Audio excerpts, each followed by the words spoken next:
жүріңдер. Қыздарына замок тігетін жағын кішкене 2 сантиметрдей тігіп аламыз. Мына бөлігі замок тігілетін жер. Басын закрепка беріп, осылай тігістен 0,1 сантиметр жүргізіп шығамыз. Міне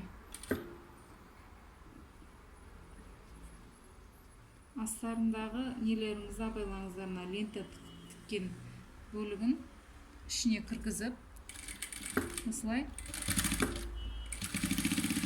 тігістен сәл ғана бері өтсеңіздер жетеді. Бері тіксеңіздер.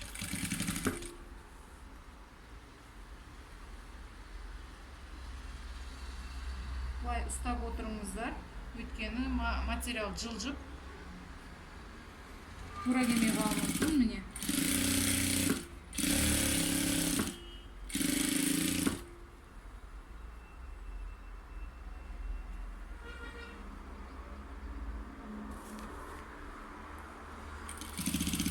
замок жағын мынандай жеріне түсіріп қоймаңыздар, қиындау болады. Замогын тігу лаж болса, бұл жанында тігіліп кететін болсын.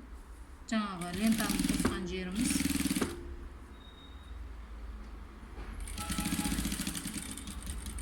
Қыздар, тіккендеріңізде мына басын біріктіріп алып тұрып, бұлай екеуін қосып бір-біріне осылай ұстап отырып тігіңіздер.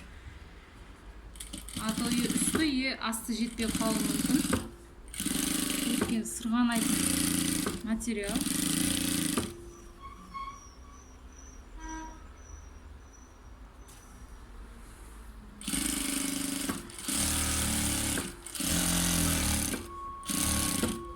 Замок тігетін бөлігіне келдік. Яғни бұл жағында 2 сантиметрдей қылып тігіп закрепка береміз. 2 рет закрепка беріп жүресіздер. Енді замогын көрсететін боламын.